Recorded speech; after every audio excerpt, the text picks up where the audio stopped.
சுதாமா விப்ரர், குச்சேலன் அப்படின்னு சொல்கிறோம் இல்லையா, அந்த குச்சேலருடைய கதை. ஸோ குச்சேலருடைய கதை பார்த்தோம் அப்படின்னா ஸ்ரீமத் பாகவத்தில் நமக்கு 80வது அத்தியாயத்தில் வருது. ஸோ அந்த குச்சேலருடைய கதையை பற்றி சொல்லுங்கள் அப்படின்னு சொல்லிட்டு சுகதேவ் கோஸ்வாமி கிட்ட பரீட்சித் மகாராஜா கேட்குறாரு. சுகதேவ் கோஸ்வாமி கிட்ட கேட்ட உடனே பரீட்சித் மகாராஜா கேட்ட உடனே எதுக்குமே மனம் கலங்காத அந்த சுகதேவ் கோஸ்வாமி அந்த சுதாமர் குச்சேலரை பற்றி கதை சொல்லுங்கன்னு சொன்ன உடனே அவர் கண்ணில் தண்ணி வர ஆரம்பிச்சிருச்சான். ஏன்னா அப்படி பகவான் அவருக்கு கருணையை கொடுத்தாரு, அப்படி ஒரு கருணையை கொடுத்தாருன்னு சொல்லிட்டு சுகதேவ கோஸ்வாமியே ஒரு கருணையை நினச்சி அழுதார். அப்படின்னா அது இந்த சுதாமரான குச்சேல விப்ரரை பற்றிய இந்த கதை தான், இந்த சரித்திரம் தான். ஸோ அந்த கதை எப்படி நடந்துச்சு, அதுக்கு பின்னாடி கூடிய தாத்பரியம் என்ன அப்படிங்கிறத கொஞ்சம் நேரம் பார்க்கலாம். ஸோ சுதாமா அப்படின்னு சொல்லக்கூடிய அவர் குச்சேலர் நம்மளுக்கு தெரியும். ஸோ குச்சேலர் அப்படின்னா என்ன அர்த்தம்? சேலை அப்படின்னு சொல்கிறோம். சேலைன்னா துணி. குச்சேலர் அப்படின்னா கிழிஞ்சி போன துணி போட்டிருப்பாராம். எப்பயுமே அவர் கிழிஞ்சி போன துணி தான் போட்டிருப்பார், அதனால் பேர் குச்சேலர் சொல்லி சொல்கிறோம். பட் பொதுவாக அவருக்கு பேர் சுதாமா அப்படின்னு சொல்லி சொல்கிறோம்.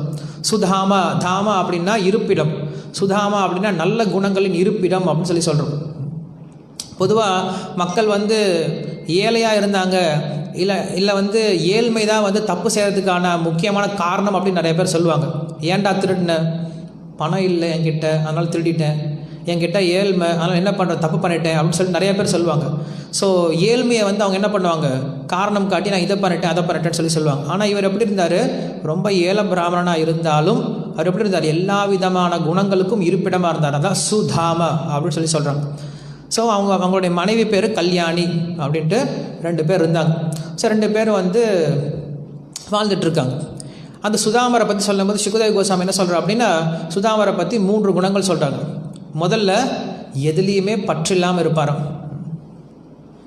உட்காந்துட்டு எப்போ பார்த்தாலும் ஹரிநாமம் சொல்லிட்டு இருப்பார், பகவானை பற்றி விஷயங்களை பேசிகிட்டு இருப்பார், கேட்டுட்டு இருப்பார், பகவானோட தியானத்திலே இருப்பார், பூஜை பண்ணுவார், எதுலேயுமே பற்று இருக்காது. 2வது சுய கட்டுப்பாடு, புலநடக்கத்தோடு இருப்பாராம்.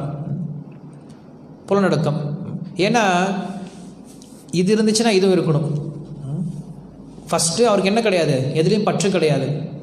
எதுலேயும் பற்று இல்லாமல் சும்மா உட்காந்துருக்கார், எங்கேயும் வெளில போக மாட்டேன், எதுக்கு இதை பண்ணுறேன் அதை பண்ணுறேன், இங்கே ஓடுறேன் அங்கே ஓடுறேன், இதை சம்பாதிக்க போகிறேன் அதை சம்பாதிக்க போகிறேன்னு எங்கேயும் ஓட மாட்டார், ரொம்ப அமைதியாக உட்காந்துட்டே இருப்பார். அப்படி அமைதியாக உட்காந்து என்ன பண்ணணும், சாப்பாடும் கம்மியாக இருக்கணும், தூக்கமும் கம்மியாக இருக்கணும், எல்லாம் கம்மியாக இருக்கணும். சும்மா வீட்டில் உட்காந்துருந்துட்டு நல்ல சாப்பாடு செய்யலையா, நல்லா நெய் விட்டு சாப்பாடு போட மாட்டேன்னு சொல்லி கேட்கக்கூடாது இல்லையா. ஸோ அப்போ என்ன இருக்கணும், அதுலேயும் கட்டுப்பாடு இருக்கணும். என்ன பண்ணியிருக்காரு, அவருக்கு பௌதிக விஷயத்தில் எந்தவித பற்றும் இல்லாமல், அதே போல் அப்படி பற்று இல்லாமல் இருக்கணும் அப்படின்னா முதல்ல புலநடக்கம் தேவை, எல்லா புலன்களையும் அடக்கி வராமல் இருக்காராம். இது 2க்கும் மேலே எப்போ பார்த்தாலும் புலம்பிகிட்டே இருந்தாரா என்ன, ஐயோ இப்படி இருக்கனே, என் வாழ்க்கை இப்படி இருக்கே, ஒன்றுமே இல்லாமல் இருக்கனே, பிச்சைக்காரனாக இருக்கனே அப்படின்னு நினைக்க மாட்டாராம். பிரசன்னாத்மா அப்படின்னு சொல்லி சொல்கிறார், பிரசாந்த் ஆத்மா அப்படின்னு சொல்லி சொல்கிறார். சுகதேவ் கோஸ்வாமி இந்த வார்த்தையை யூஸ் பண்ணுறார். பிரசாந்த் ஆத்மா அப்படின்னா ரொம்ப சந்தோஷமாக இருப்பாராம். அவரோட சந்தோஷத்துக்கு காரணம் என்ன அப்படின்னா, நான் கிருஷ்ணர் கூட படித்தேன், அவ்வளோதான், நான் கிருஷ்ணர் கூட படித்தேன் அப்படின்ற அந்த ஒரு எண்ணம் இருக்கு இல்லையா, நான் கிருஷ்ண பக்தன் அப்படின்ற அந்த எண்ணம் இருக்கு இல்லையா, அந்த எண்ணமே அவருக்கு சந்தோஷம் கொடுக்குமா, வேறு ஒன்றும் கிடையாது. அப்பப்போ அவங்க மனைவியை கூப்பிடுவார், ஹே கல்யாணி, என்னங்க நான் யார் தெரியுமா, நான் கிருஷ்ணருடைய பக்தனாக்கும், நான் கிருஷ்ணர் கூடயே சேர்ந்து படித்தேன் அப்படின்னு சொல்லுவாங்களா. ஆமாங்க, எனக்கு தெரியாதா, உங்களுக்கு அவ்வளோ பெரிய பெருமை இருக்குது அப்படின்னு சொல்லிட்டு அந்த அம்மாவும் என்ன பண்ணுவாங்க, அவர் சொல்லக்கூடிய அந்த புகழ்ச்சிக்கு சரின்னு சொல்லுவாங்க. கிருஷ்ணர் கூட படிச்சுட்டாலும் இவங்க போய் இருந்துட்டாலும் யாருக்கு வேணும் அப்படின்னு சொல்லிட்டு திட்டவே மாட்டாங்களாம். கணவனுக்கு தகுந்த மனைவியாக இருந்தாங்களாம்.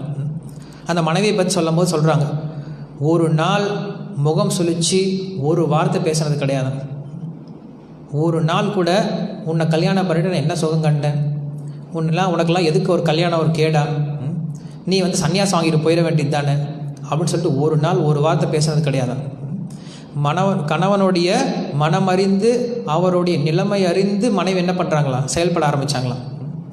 ஸோ அப்படி அவர் ஒரு பற்று இல்லாமல் ஒரு சன்னியாசி மாதிரி வாழ்க்கை வாழ்ந்துட்டு இருந்தார். அப்போ ஒரு சிலர் கேட்கலாம், ஏன் அவர் சன்னியாசம் எடுத்துகிட்டு போயிடலாம் இல்லை, ஏன் கிரகஸ்தாசிரமத்தில் இருக்கணும், சன்னியாசி மாதிரி வாழ்கிறதுக்கு ஏன் கிரகஸ்தாசிரமத்தில் இருக்கணும் அப்படின்னு சொல்லி கேள்வி கேட்கலாம். அதுக்கு என்னென்னா, யார் ஒருத்தர் சன்னியாசி ஆகிட்டாங்களோ அப்போ என்ன ஆகும், எல்லாரும் சுவாமி எங்கள் வீட்டு வாங்க சாப்பிட்றதுக்கு, சுவாமி எங்கள் வீட்டு வாங்க சாப்பிட்றதுக்கு அப்படின்ட்டு எல்லாத்தையும் அவங்க வீட்டில் கூப்பிட்டு போய் விருந்து போடுவாங்க. ஆனால் கிரகஸ்தனாக இருந்தோம் அப்படின்னா நம்ம என்ன பண்ணலாம், எல்லா சுவாமியும் சுவாமி எங்கள் வீட்டுக்கு வாங்க நீங்கள் பிரசாதம் சாப்பிடுங்க, சுவாமி எங்கள் வீட்டுக்கு நீங்கள் வந்து பிரசாதம் சாப்பிடுங்கன்னு சொல்லி என்ன பண்ணலாம், நம்ம எல்லாரையும் எல்லா பக்தர்களையும் வீட்டில் கூப்பிட்டு அவங்களுக்கு பிரசாதம் கொடுக்கலாம். நம்ம சன்னியாசி எடுத்துக்கிட்டோன்னா நம்மளுக்கு சேவை பண்ணுறது நிறைய பேர் இருப்பாங்க, நம்ம கிரகஸ்தனாக இருந்தாலும் நம்ம சேவை பண்ணுறது நிறைய பேர் இருப்பாங்க. ஸோ இங்கே எது முக்கியம், சேவை வாங்கிக்கிறது முக்கியமாக சேவை பண்ணுறது முக்கியமா அப்படின்னு சொல்லி பார்த்தோம் அப்படின்னா சேவை பண்ணுறது தான் முக்கியம். அது கிரகஸ்த ஆசிரமம் தான் சிறந்தது, சன்னியாசத்தை விட கிரகஸ்த ஆசிரமம் தான் சிறந்தது. ஏன்னா கிரகஸ்த ஆசிரமத்தில் நம்ம நிறைய சேவை பண்ணுறதுக்கான வாய்ப்பு இருக்குது. அதனால் அவர் கிரகஸ்த ஆசிரமத்தில் இருக்காராம். அப்படி இருந்தும் பற்றில்லாமல் இருப்பாராம், எப்பயும் உட்காந்துட்டு கிருஷ்ணோட சிந்தனையிலேயே இருப்பாராம். ஸோ அப்படி அவர் இருக்கும் பொழுது அதுக்கு வந்து ஒரு உதாரணம் சொல்கிறார். நான் வந்து இந்த ஒரு விஷயம் கேட்டுட்டு இருந்தேன், உங்களுக்கு சொல்கிறேன். அந்த கணவன் மனைவிக்குள்ளார எப்படி அவங்க வந்து ஒற்றுமையோடு இருந்தாங்க இதெல்லாம் நம்ம தெரிஞ்சுக்கணும். எப்படி அவங்களுடைய புரிதலோடு இருந்தாங்க அப்படிங்கிறது ஒரு உதாரணம் நம்ம தெரிஞ்சுக்கலாம். உங்களுக்கு தெரியும் கூரத்தாழ்வான் அப்படிங்கிறது தெரியும். கூரத்தாழ்வான் கேள்விப்பட்டிருப்பீங்க. கூரேசர், கூரத்தாழ்வான் வந்து பராசர பட்டருடைய அப்பா. ஸோ அந்த கூரத்தாழ்வான் என்ன பண்ணுறார் அப்படின்னா, அவர் வந்து கூரம் அப்படின்ற ஒரு பெரிய ஊருக்கே ராஜா, காஞ்சிபுரத்தில் இருக்குது. ஸோ அந்த ராஜா என்ன பண்ணுவார், கூரத்தாழ்வான் என்ன பண்ணுவார்னா, அந்த காஞ்சிபுரத்துக்கு யாரெல்லாம் தரிசனத்துக்கு வராங்களோ எல்லாத்துக்கும் பிரசாதம் சமைச்சு போடுவாராம். காலையிலிருந்து நைட்டு வரைக்கும் வரக்கூடிய எல்லா விதமான மக்களுக்கும் பெரிய விருந்து போட்டே இருப்பாராம். மக்கள் எல்லாரும் சாப்பிடுவாங்களாம். எந்த அளவுக்கு சாப்பிடுவாங்க அப்படின்னா, தீந்து போயிடுச்சு அப்படின்னு சொல்கிற அளவுக்கு சாப்பிடுவாங்களாம். எது தீந்து போயிடுச்சு, பிரசாதம் தீந்து போயிடுச்சு கிடையாது, இனிமேல் பிரசாதம் இருக்குது ஆளுங்க தீந்து போயிட்டாங்க அப்படின்னு சொல்கிற அளவுக்கு என்ன பண்ணுவாங்களாம், அவங்க பிரசாதம் போட்டே இருப்பாங்களாம். பிரசாதம் இல்லைன்னே சொல்ல மாட்டாங்களாம். அந்த அளவுக்கு என்ன பண்ணுறாங்க, அவங்க வரவங்க எல்லாருக்கும் கோயிலில் தரிசனம் வரவங்க எல்லாரும் பிரசாதம் கொடுத்துட்டே இருந்தாங்களாம். ஸோ அப்படி கொடுத்துட்டு இருக்கும்போது ஒரு நாள் நைட்டு 12 மணிக்கு மேலே போயிடுச்சு.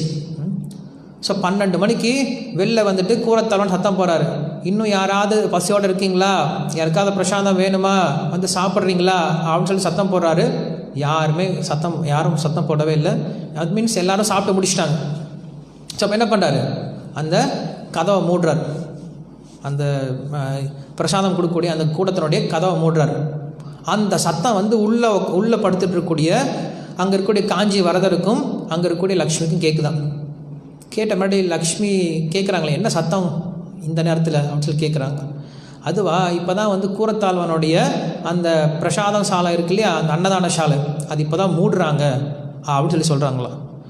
அப்போ லக்ஷ்மி கவலைப்பட்டாங்களாம், இவ்வளோ பிரசாதம் போட்டாங்க அப்படின்னா தாங்குமா அவங்களுடைய வாழ்க்கை, அவங்களுடைய பட்ஜெட் தாங்குமா அப்படின்னு சொல்லிட்டு யார் கவலைப்படுறாங்க, லக்ஷ்மியே கவலைப்படுறாங்களே, இவ்வளோ தான தர்மம் பண்ணுறாங்களே அவங்களால வாழ்க்கையை நடத்த முடியுமா அப்படின்னு சொல்லிட்டு லக்ஷ்மி கவலைப்பட்டு கேட்டாங்களாம். கேட்டவுடனே இதை வந்து திருக்கட்சி நம்பிகள் கேட்டுட்ருக்காரு. திருக்கட்சி நம்பிகள் தினமும் அந்த வரதராஜருக்கு நைட்டு சாமரம் வீசி சேவை பண்ணுவார். அதை கேட்டுட்ருக்கார். கேட்டுட்டு வந்து காலையில் அந்த திருக்கட்சி நம்பிகள் வந்து கூரத்தாழ்வான்கிட்ட சொல்கிறாங்க, நேற்று நைட்டு லக்ஷ்மி உங்களை பற்றி பேசிகிட்டு இருந்தாங்க. லக்ஷ்மி என்ன சொன்னாங்க, இவ்வளவு பிரசாதம் போடுறாரு, இவ்வளோ தான தர்மம் பண்ணுறாரு அப்படின்னு சொல்லிட்டு உங்களை புகழ்ந்து பேசுனாங்க அப்படின்னு சொன்ன உடனே கூரத்தாழ்வான் கண்ணில் தண்ணி வந்துடுச்சான். நம்மளை புகழ்ந்து பேசுகிறாங்களேன்னு அவருக்கு வந்து தண்ணி வரல. அவர் என்ன நினச்சார்னா, லக்ஷ்மி வந்து என்ன ஒரு புண்ணியம் பண்ணக்கூடியவன்னு நினச்சிட்டாங்களே, நான் வந்து ஏதோ ஒரு தான பிரபு, நான் போய் மற்றவங்களுக்கு தானம் கொடுக்குறேன்னு நினச்சிட்டாங்களே, உண்மையில் நான் வந்து ராமானுஜனுடைய சேவகன், ராமானுஜனுடைய தாசன்ட்டு என்னை நினச்சிருந்தாங்கன்னா நான் ரொம்ப சந்தோஷப்படுவேன். ராமானுஜனுடைய தாசன் நினைக்காம நான் ஒரு பெரிய பிரபு, நான் ஒரு தான பிரபு, நான் இவ்வளோ வள்ளல் அப்படின்னு நினச்சிட்டாங்களே, எனக்கு இந்த அவப்பேர் வேண்டாம் அப்படின்னு சொல்லிட்டு உடனே என்ன பண்ணாங்க, அவங்களுடைய மனைவி கிட்ட சொன்னாங்க, நம்ம கிளம்பிடலான்னு சொல்லிட்டாங்க. அப்போ என்ன பண்ணாங்க, அவங்களுடைய திருமாலையிலேருந்து அவங்களுடைய சொத்துலேருந்து சுகத்துலேருந்து எல்லாத்தையும் அப்படியே விட்டுட்டாங்க. ஒன்றும் திரும்பி கூட பார்க்கவே இல்லையா. எனக்கு அந்த பேர் வேண்டாம், இனிமேல் நம்ம என்ன பண்ணலாம், நான் இனிமேல் ஒரு நிமிஷம் கூட இங்கே இருக்க மாட்டேன், ஸ்ரீரங்கத்துக்கு போகலாம், ஸ்ரீரங்கத்தில் அங்கே ராமானுஜர் இருக்கார், அவர் திருவள்ளில் போய் சரணாகதி பண்ணிடலாம், அவர் என்ன சொல்கிறாரோ அதன் பிரகாரம் வாழலாம் அப்படின்னு சொல்லிட்டு கிளம்பிட்டாங்களாம். ஸோ கிளம்பி போகிறாங்க, ஸ்ரீரங்கத்துக்கு போய் சேர்றாங்க. ஸ்ரீரங்கத்துக்கு போயிட்டு அங்கே ஒரு பெரிய அப்பார்ட்மெண்ட் வாங்கிட்டு அங்கே கொஞ்சம் பேங்க் பேலன்ஸ்லாம் வச்சுக்கிட்டு அங்கே நல்லா சாப்பிட்டுட்டு இருந்தாங்கன்னா கிடையாது, எல்லாத்தையும் கை கழுவிட்டு போயிட்டாங்க, ஒன்றுமே இல்லாமல் தான் போனாங்க. ஸோ அங்கே போய் என்ன பண்ணுறாங்களா, பிக்ஷை எடுத்து தான் சாப்பிடுவாங்களாம். ஒரு கட்டத்தில் எல்லாருக்கும் பிரசாதம் கொடுத்தவங்க இப்போ எப்படி இருக்காங்க, பிக்ஷை எடுத்து சாப்பிட்ற அளவுக்கு கீழே போயிட்டாங்களாம். ஸோ அப்படி இருக்கும்போது ஒரு நாள் உட்காந்து படிச்சிட்ருக்கார், வெளில உட்காந்து கிரந்தம் படிச்சிட்ருக்கார். படிக்க அவர் வந்து மறந்து போயிட்டார். எங்கே மறந்து போயிட்டான்னா வெளில போய் பிக்ஷை எடுத்துகிட்டு வரதுக்கு மறந்து போயிட்டார். ஸோ பிக்ஷை எடுத்து வந்து கொடுத்தா தான் அந்த அம்மா சமைக்கணும், சமைச்சு கொடுக்க முடியும். ஆண்டாள் நாச்சியார் அந்த அம்மாவுக்கு பேர், ஆண்டாள் அம்மையார்ன்ட்டு. அந்த அம்மா சமைச்சு கொடுக்க முடியும். அன்றைக்கி என்ன பண்ணிட்டாரு, அவர் படிக்கும்போது அதில் இருக்கக்கூடிய ஆழ்மையில் என்ன பண்ணிட்டாரு, பிக்ஷை எடுக்கிறதையே மறந்து போயிட்டார். படிச்சுட்டே இருக்கார். அந்த அம்மா உள்ளே வெளில வந்து பார்த்துட்டு போகிறாங்க. இவரை டிஸ்டர்ப் பண்ணக்கூடாதுன்னு நினச்சிட்டு உள்ளே போயிடுறாங்க. அப்புறம் அவர் படித்து முடிச்சுட்டு ஒரு மத்தியானம் 12 மணிக்கு மேலே எழுந்திரிச்சு தலிகை பண்ணிட்டியா, பகவானுக்கு நெய்வேத்தியம் பண்ண தலிகை பண்ணிட்டியான்னு சொல்லி கேட்குறாரு.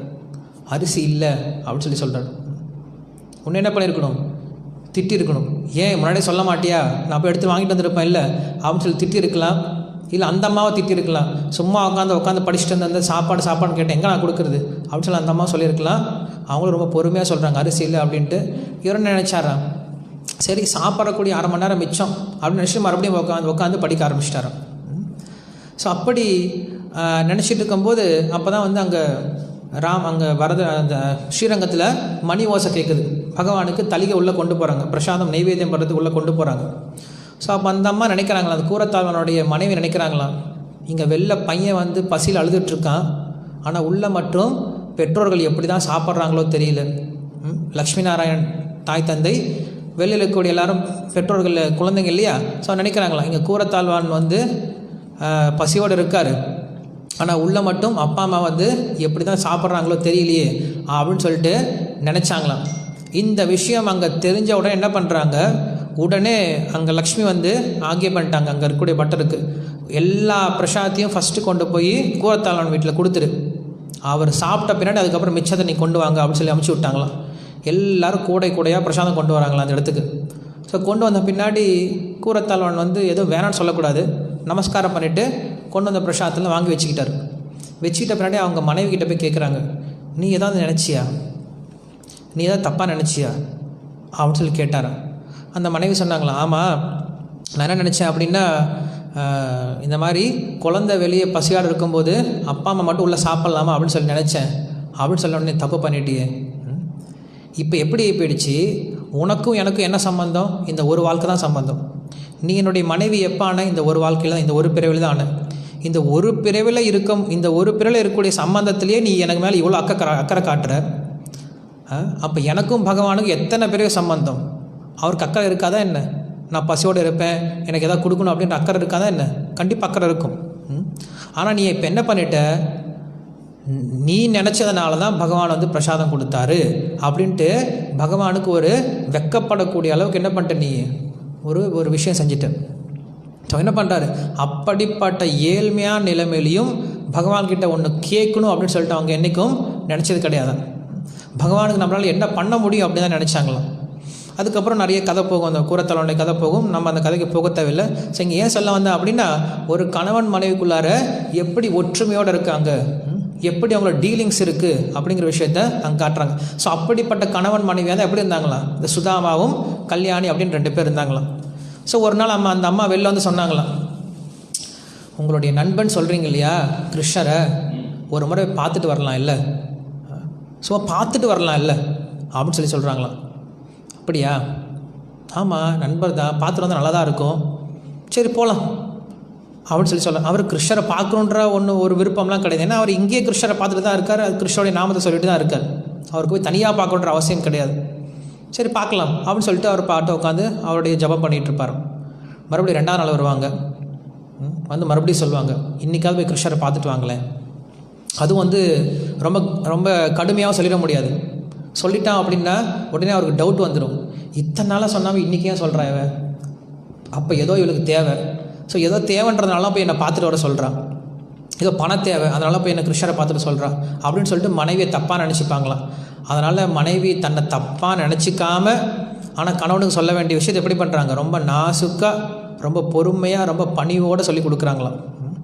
நம்மளாம் இதில் கதையை கேட்டு தெரிஞ்சுக்கலாம், பயிற்சி பண்ணுறதுக்கு முயற்சி பண்ணணும். ஸோ அப்படி அவங்க பொறுமையாக ஒவ்வொரு நாளாக சொல்ல சொல்ல சொல்ல ஒரு நாள் அவருக்கு முடிவு பண்ணார், சரி இத்தனை நாள் சொல்லிகிட்டே இருக்கா, ஒரு நாள் போய் தான் பார்த்தலாமே, கிருஷ்ணரை தானே பார்க்க போகிறோம், என்ன தப்பு இருக்குது, கிருஷ்ணருடைய தரிசனம் நம்மளுக்கு ரொம்ப நாள் ஆச்சு, கிருஷ்ணரை பார்க்க போகலாம் அப்படின்னு சொல்லிட்டு முடிவு பண்ணார். முடிவு பண்ண பின்னாடி என்ன சொல்கிறார் அவரு, சரி கிருஷ்ணருக்கு ஏதாவது கொடுக்கணுமே, ஏதாவது இருக்கா வீட்டில், ஏதாவது இருக்கான்னு சொல்லி கேட்டோன்னு வீட்டுக்குள்ளே போய் பார்க்குறாங்க. வீட்டுக்குள்ளே போய் பார்த்தா அவங்க வீட்லேயும் ஒன்றுமே கிடையாது. கிருஷ்ணருக்கு கொடுக்கறது அனுப்புறதுக்கு ஒன்றுமே கிடையாது. சரி என்ன பண்ணுறாங்க, வீட்டு பின்வழியாக போயிட்டு ஒரு 4 வீட்டுக்கு போகிறாரு. யார் போகிறாங்க அப்படின்னா குச்சேலன் போல், சுதாமா போல், அவங்க மனைவி போகிறாங்க. பொதுவாக பெண்கள் வந்து என்றைக்கும் பிக்ஷெல்லாம் எடுக்க போக மாட்டாங்க, ஆண்கள் தான் போவாங்க.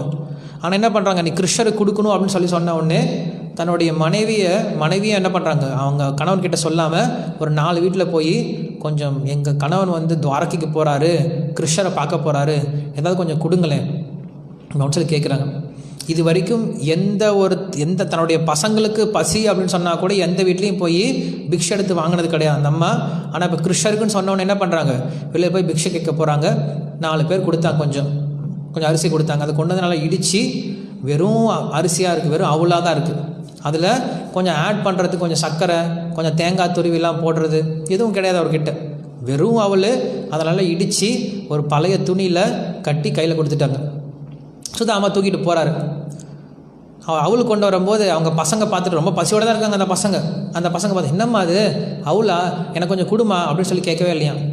அந்த பசங்களுக்கு தெரியுமா, ஏன்னா இது கிருஷ்ணருக்காக கொண்டு போகிறாங்க, நம்ம கேட்கக்கூடாதுன்னு சொல்லிட்டு அந்த பசங்களுக்கும் அந்த உணர்வோடு இருந்தாங்களாம்.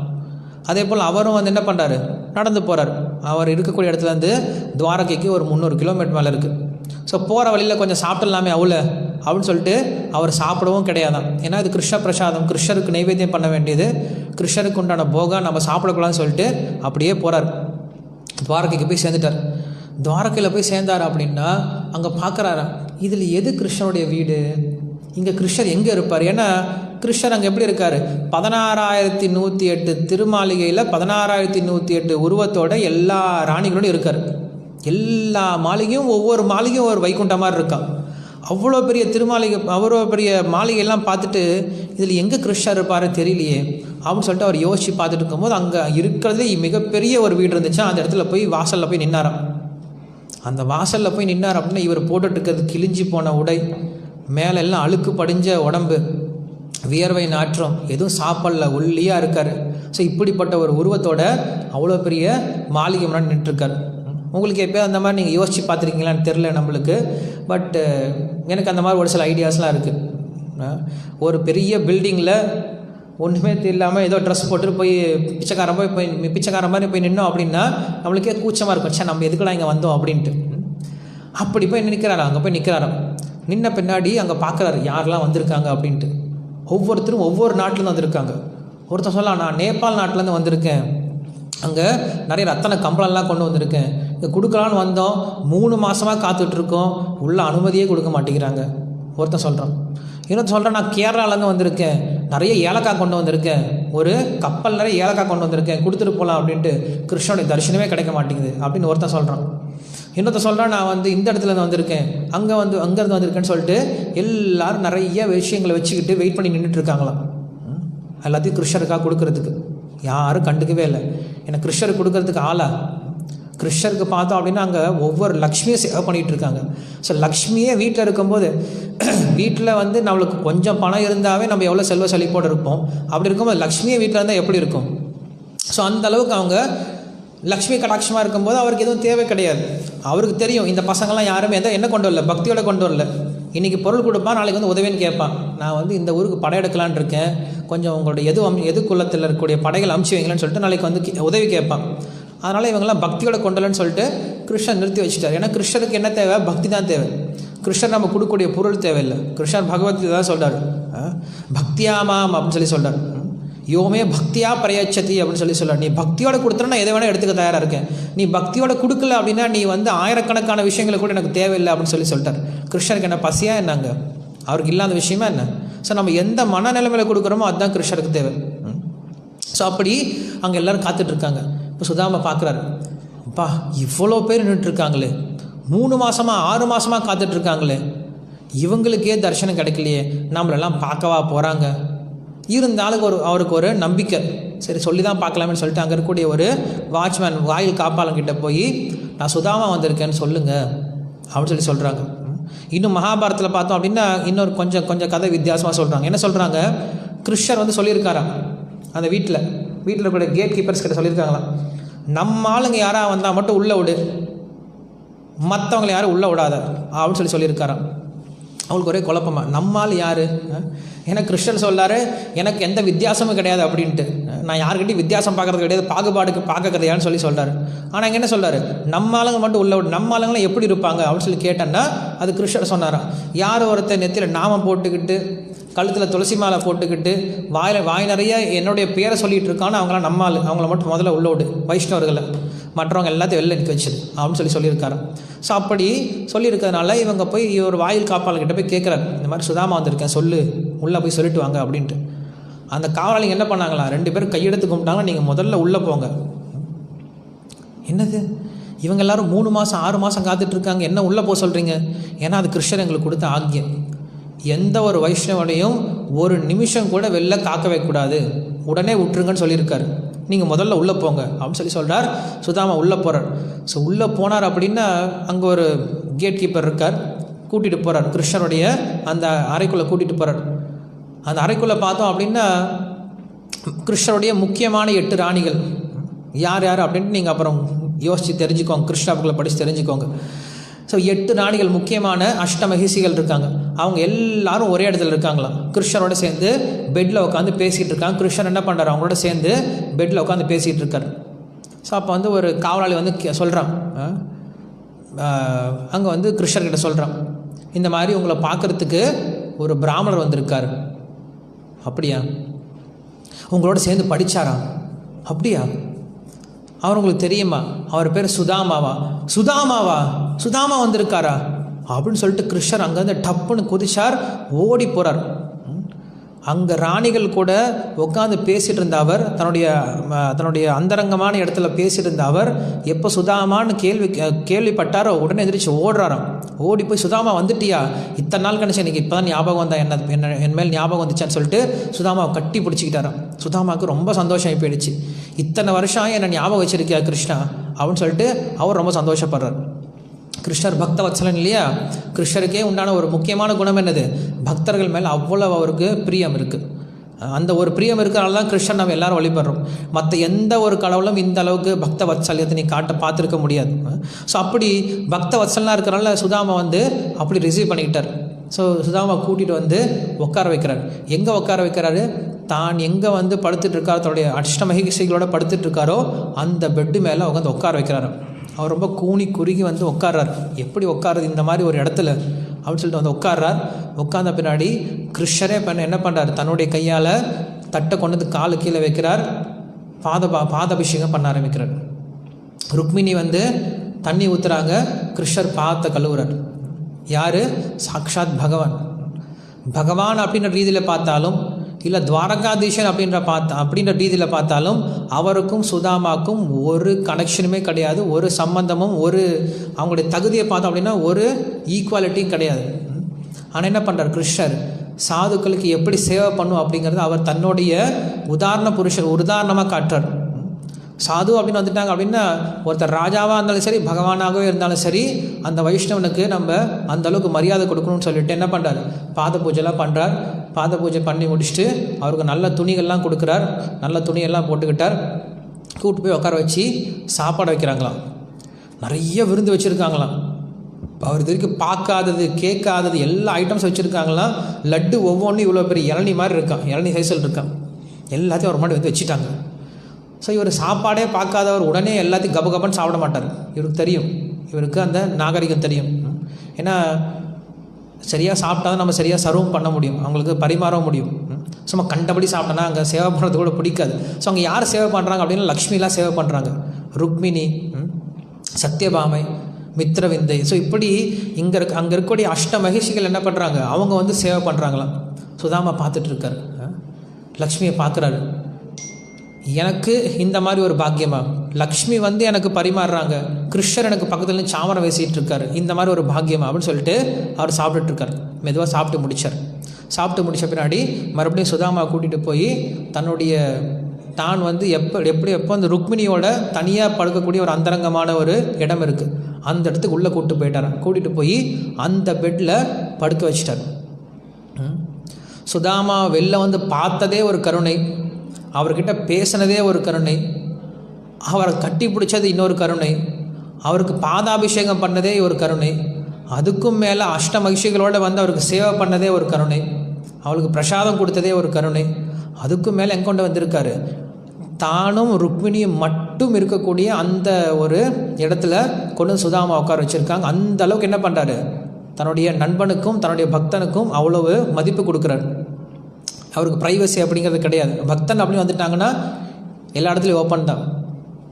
இதுக்கு முன்னாடி பலராம் பிரபு அப்படி தான் இருந்தார். அவருக்கு ப்ரைவசியெலாம் ஒன்றும் கிடையாது. இங்கேயும் பார்த்தீங்கன்னா ஒரு ப்ரைவசியும் கிடையாது. அவருடைய ரூமில் எந்த பக்தர் வந்தாலும் ஸ்டே பண்ண வச்சுருவாங்க. எனக்கு நேரம் கிடையாது, ஃபஸ்ட் நான் சுதாமா கதையை முடிச்சுட்டு வந்துடுறேன். ஸோ அப்படி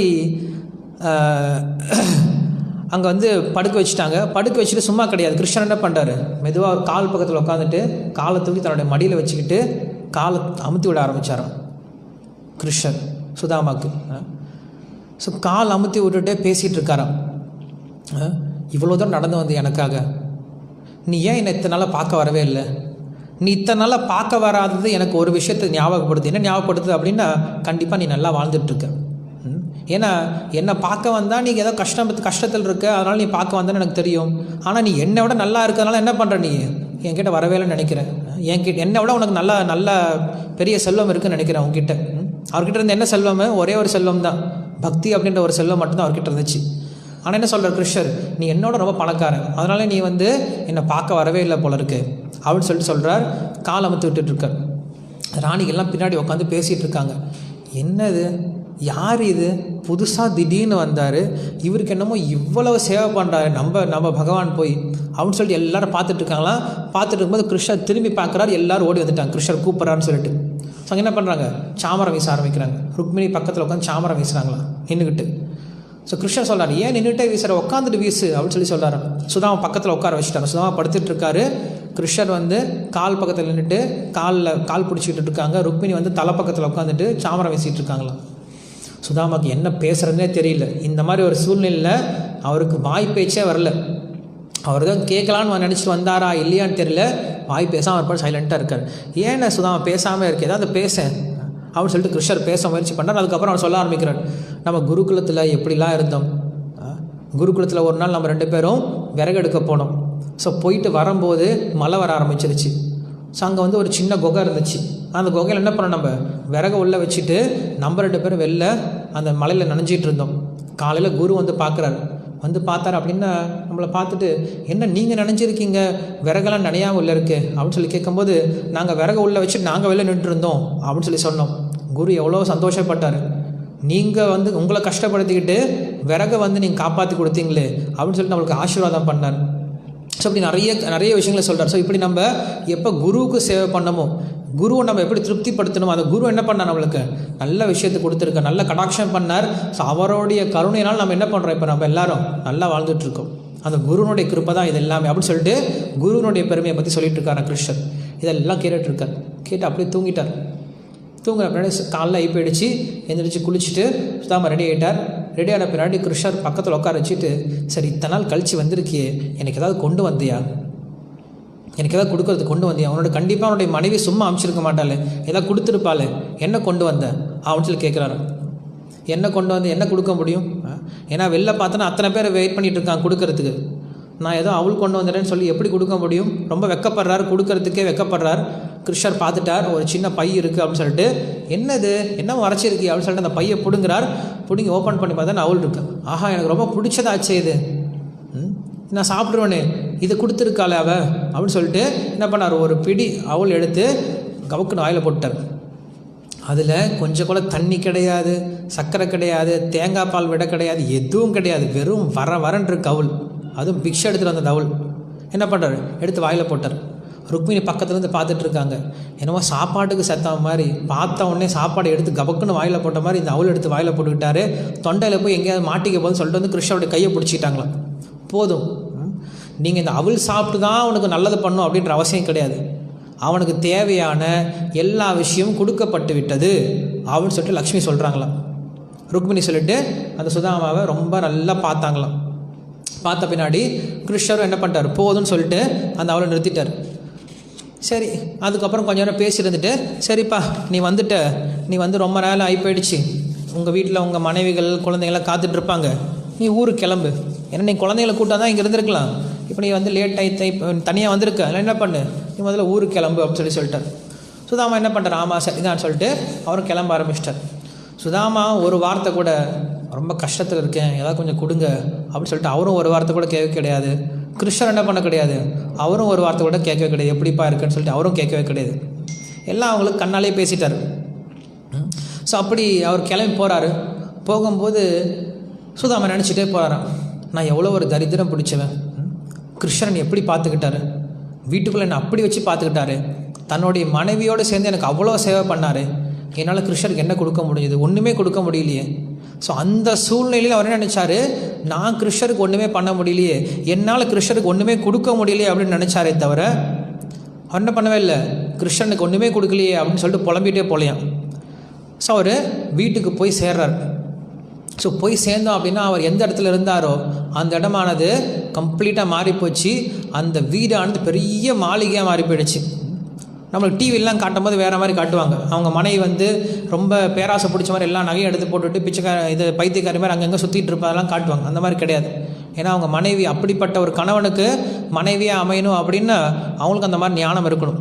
ஸோ நம்ம என்ன பண்ணுறாங்க, உள்ளேருந்து வேத கோஷத்தோட வெளில தன்னுடைய கணவனை வந்து அழைக்க வராங்களாம். எதுக்காக அழைக்க வராங்க, பணம் வாங்கினதுனாலையா, இப்போ இவ்வளோ செல்வம் வாங்கிட்டு வந்தார் அதுக்காகவா, கிடையாது. அவர் என்ன பண்ணியிருக்காரு, இப்போ கிருஷ்ணருடைய தரிசனம் பண்ண வந்திருக்கார். எந்த ஒரு கிருஷ்ணரோட கட்டி பிடிச்சாரோ அப்படிப்பட்ட ஒரு நல்ல கிருஷ்ண பிரசாதம் கிடைச்சிருக்கிறதுனால என்ன பண்ணுறாரு, அப்படிப்பட்ட கணவனை வரவேற்கிறதுக்காக வராங்க. வரவேற்று உள்ளே கூட்டிகிட்டு போகிறாங்க. உள்ளே போனார் அப்படின்னா அவர் பார்க்குறாரு, சுற்றி பார்க்குறாரு. பார்த்த உடனே அவர் சரி இந்த பொருள் எவ்வளோ இருக்கும், இந்த விலை எவ்வளோ இருக்கும், இந்த இந்த வேறு ஏதாவது நம்மளுக்கு இது மட்டும் தான் கொடுத்துருக்காரு, இதை நல்லா தான் எழுதி கொடுத்துருக்காரு, ஏதாவது பட்டா கிட்டா வந்திருக்கா, இல்லை இதெல்லாம் இந்த வீட்டெல்லாம் பார்த்துக்கிறதுக்கு நம்ம ஊர்லேயே யாராவது வேலைக்காரங்களா போட்டிருக்காங்களா, இல்லை வேறு ஊர்லேருந்து வேலைக்காரங்க யாராவது வந்திருக்காங்களா, எவ்வளோ செல்வம் வந்திருக்கு, எவ்வளோ பொற்காசு வந்திருக்கு, அதெல்லாம் அவர் யோசிக்கவே இல்லையா. அவர் வந்து பார்த்துட்டு, கிருஷ்ணா இப்படி பண்ணிட்டியே, எதுவுமே கேட்காம வெறும் உன்னுடைய கண்ணால் என்ன பண்ணிட்டேன், எனக்கு இவ்வளோ விஷயம் கொடுத்துட்டியே, ஆனால் நான் இது கேட்டு வரவே இல்லையே, நான் இதுக்காக உங்ககிட்ட வரவே இல்லையே, உன்னுடைய சேவை உன்னுடைய தரிசனம் வேணும்னு தானே வந்தேன், ஆனால் எனக்கு இவ்வளோ கொடுத்துட்டியே அப்படின்னு சொல்லிட்டு அவர் ஒரே ஒரு விஷயத்தை தான் பிரார்த்தனை பண்ணாராம், எனக்கு நான் இந்த உலகத்தில் இருக்கிற வரைக்கும் நான் என்றைக்கும் உன்னை மறக்காமல் இருக்கணும், எனக்கு இவ்வளோ செல்வம் இருந்தாலும் இந்த செல்வம் வந்ததுனால நான் உன்னை மறந்துட்டு நான் வந்து பௌதிக விஷயத்தில் ஈடுபடாமல் எப்பயும் நான் அவனுடைய பக்தியிலே இருக்கணும், எனக்கு அந்த ஒரு ஆசீர்வாதத்தை மட்டும் கொடு அப்படின்னு சொல்லிட்டு அன்னையிலேருந்து என்ன பண்ணார், அவர் நிறைய தானங்களை பண்ண ஆரம்பித்தாராம். அவர் நினச்சார் எல்லாத்தையும் கொடுத்து முடிச்சுட்டு நம்ம துவாரகையிலே போய் செட்டில் ஆகலான்னு சொல்லிட்டு அவர் நிறைய தானம் பண்ண ஆரம்பிக்கிறாராம். அவர் எந்த அளவுக்கு கொடுக்குறாரோ அந்த அளவுக்கு அதிகமாகிட்டே இருக்கான். ஏன்னா கிருஷ்ணருடைய பிரசாதம் அப்படி தான் இருக்கும், நம்ம எந்த அளவுக்கு கொடுக்குறோமோ அந்த அளவுக்கு நமக்கு அதிகம் ஆகும். ஸோ கொடுக்க அதிகமாகிட்டே இருக்க, அவர் கம்மியாகவே இல்லையா. ஸோ இதில் என்ன சொல்கிறாங்க அப்படின்னா, சுதாமாருடைய வாழ்க்கை மாறிச்சே தவிர சுதாமா மாறவே கிடையாது. அவர் ஆரம்பத்தில் எப்படி இருந்தாரோ எந்தவித பற்றுதலும் இல்லாமல் முழு புலநடக்கத்தோடு எப்பயும் சந்தோஷமாக எப்படி இருந்தாரோ, பகவானுடைய தியானத்தில் எப்படி இருந்தாரோ இப்பயும் அப்படியே தான் இருக்காராம். ஆனால் இப்போ என்ன இருக்குது, அவருடைய வாழ்க்கை தரம் மாதிரி நிறைய சேவை பண்ண ஆரம்பித்தார். ஸோ இதுதான் வந்து நம்ம புரிஞ்சிக்க வேண்டியது. ஒரு பக்தனுக்கு மிக முக்கியமான குணம் என்ன அப்படின்னா, நம்ம சொல்கிறோம் முதல்ல ஹரிநாமத்தில் ருச்சி வளர்த்துக்கிறது, ரெண்டாவது கருணை அப்படிங்கிற ஒரு குணத்தை வளர்த்துக்கிறது. ஜீவே தோயா நாம சங்கீர்த்தன் ஜீவே தோயான்னு சொல்கிறாரு. ஸோ மக்கள் வந்து கஷ்டப்பட்டு தான் இருக்காங்க.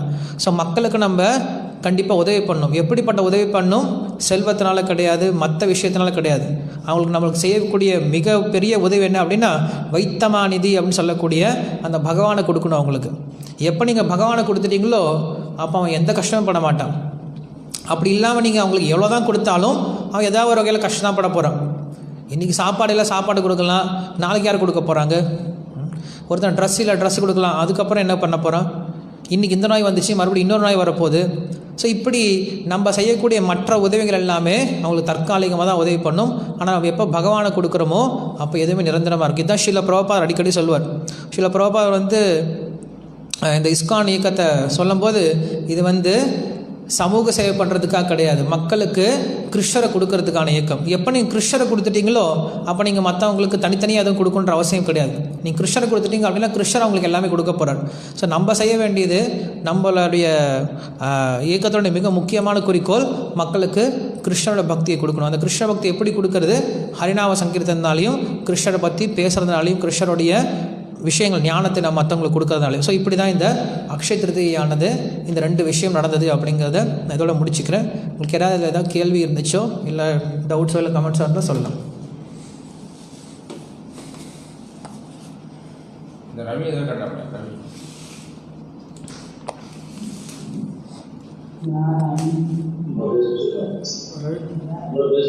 ரெட்மி எங்கே இருக்கு? ஹரே கிருஷ்ணா, சொல்லுங்க. கல்யாணி.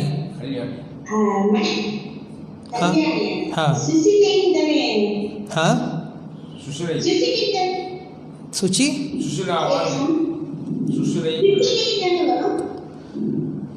ஒவ்வொரு புராணத்தில் ஒவ்வொரு மாதிரி இருக்கு.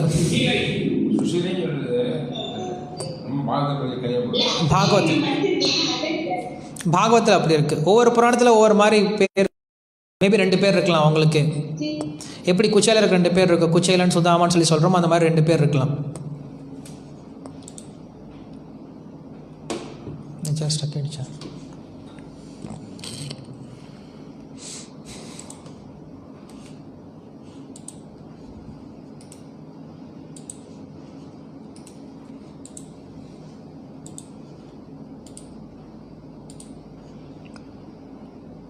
நெட்டாக அப்புறம் அது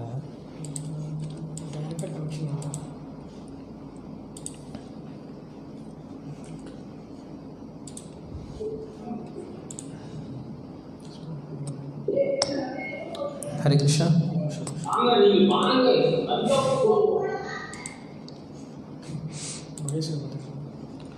மதுரேஸ்வரி மாதாஜி.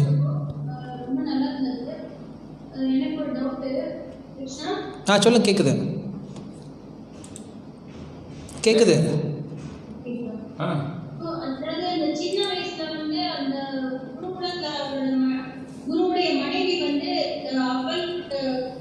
எல்லாருக்கும் கொடுத்ததாகவும் அதை சுதாமா கிருஷ்ணனுடைய பங்கு சாப்பிட்டனாலதான் இந்த நட்சத்திரங்கள்லாம் சாட்சியா இருந்ததுதான் அப்படின்னு சொல்றாங்க. அது இருக்குது, உண்மை இருக்குது. பட் நம்ம இங்கே அவருடைய நல்ல குணங்களை மட்டும் பார்க்குறோம். அவர் எந்த அளவுக்கு பக்தராக இருந்தார், எந்த அளவுக்கு அந்த ஏழ்மையான சூழ்நிலையிலையும் கிருஷ்ண பக்தராக இருந்தார் அப்படின்னு நம்ம தெரிஞ்சுக்கிறோம். ஏன்னா அந்த கதை சொன்னால் என்ன ஆகும், இந்த தப்பு பண்ணால் அதனால இப்போ கஷ்டப்பட்டுருக்கார் அப்படின்னு சொல்லிடுவாங்க. ஸோ சுதாமருக்கு அந்த மாதிரி நம்ம ஒரு பேட் இம்ப்ரெஷன் கொடுக்க வேணாம் அப்படின்னு தான் சொல்ல இருக்குது. அந்த மாதிரி கதை இருக்குது. நாகராஜ் பிரபு. ஹரே கிருஷ்ணா. கேட்டாங்க. ஆனால் ரீசெண்டாக சொல்லியிருந்தாங்க. அவர் கிருஷ்ணர் தூக்கிடுவார். அவர் பங்கு ஒரு பங்கு 2 பேரும் பிரிச்சுடுவாங்க. அந்த பங்கு ஃபஸ்ட்டு கிருஷ்ணர் அவருடைய பங்கை சாப்பிடுவார். மழை பெஞ்சு போயிருப்பா நான் பங்கு சாப்பிடுவேன் அப்படின்னு சொல்லியிருக்கிறப்ப நான் அந்த ஒரு தூக்கிட்டேன் அப்படின்னு அதோடைய பங்கை சாப்பிடுவாரு. முடிச்ச முறை இந்த கதை சொல்றாங்க. நன்மையை சொல்லி நடாது. அதனால அது சிரமப்படுறாங்க. அப்புறம் பல ஆண்டுகள் கழிச்சு சிரமப்பட்டதால இவர் இந்த இது பண்ணாங்க அப்படின்னு சொல்லி. ஸோ என்றைக்குமே பக்தர்கள் சிரமப்படுறாங்க அப்படின்னா அது அவங்களுடைய கர்ம வினையினால் கிடையாது. அது முதல்ல நம்ம புரிஞ்சுக்கணும். அது கிருஷ்ணனுடைய ஏற்பாடு. கிருஷ்ணர் நமக்கு ஒரு பாடத்தை புகட்ட முயற்சி பண்ணுறார். எப்படி அந்த மாதிரி ஒரு சூழ்நிலையிலிருந்தும் அவர் பக்தி பண்ணுறார், திடமான பக்தி பண்ணுறார் அப்படிங்கிற விஷயத்தை நமக்கு சொல்லிக் கொடுக்குறார். அதனால் அவர் தப்பு பண்ணதுனாலாம் இன்றைக்கி கஷ்டப்படுறார் அப்படிங்கிறது கிடையாது. நம்ம வேணால் அதை கற்றுக்கலாம். ஸோ அதனால் அந்த கதை பர்பஸ்ஃபுல்லாக சொல்லவே கிடையாது. ஏன்னா அது ஒரு பேடான ஒரு இம்ப்ரெஷனை கொடுக்கும் சுதாமா மேலே. அவர் இந்த மாதிரி ஒரு சீப்பான ஆள், அவர் தப்பு பண்ணிட்டார், அதனால் கஷ்டப்பட்டுருக்கார்.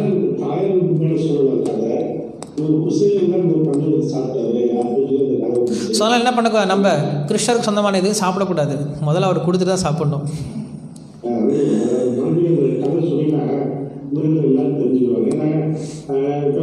நிறைய அவரை பற்றி நிறைய கதை இருக்குது. படம் நம்ம இங்கே படத்தை பார்த்து பேசவே கிடையாது. நான் இங்கே பாகவத்திலேருந்து பேசிட்டேன்.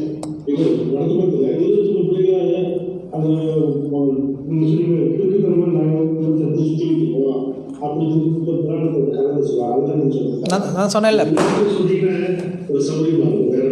நான் சொன்னல படம் வந்து நிறையா வந்து அவங்க படத்துக்காக என்ன பண்ணுவாங்க, கமர்ஷியலாக பண்ணுறதுக்காக நிறைய இன்ட்ரெஸ்டிங்காக பண்ணுறதுக்கு நிறைய ஆட் பண்ணி மசாலாலாம் ஆட் பண்ணி பேசுவாங்க. நான் பேசுனது பாகவத்துலேருந்து பேசினேன். அதே மாதிரி இந்த அக்ஷய திருதியைக்கு சம்மந்தமான விஷயம் மட்டும்தான் பேசினேன்.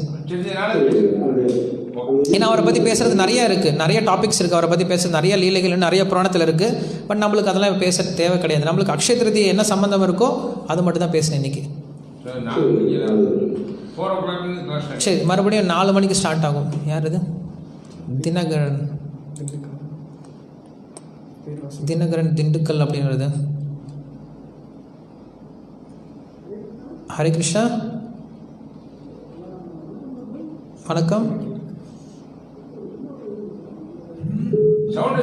சவுண்டு வரவே இல்லை, ரொம்ப லைட்டாக கேட்குது. சொல்லுங்கள். இப்போ கேட்குது. சொல்லுங்க கேட்குது.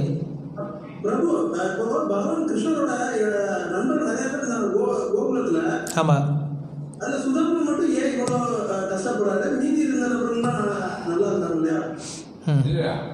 சுதாமா வந்து கோகுலத்தில் கிடையாது, கோகுலத்தில் கிடையாது. அவங்க வந்து 2 பேரும் சாண்டில்ய ரிஷியனுடைய குருகுலத்தில் படித்தாங்க, உஜ்ஜைனில் படித்தாங்க. அவங்க அந்த சுதாமா வேறு, இங்கே கோகுலத்தில் விருந்தாவனத்தில் இருந்த சுதாமா வேறு.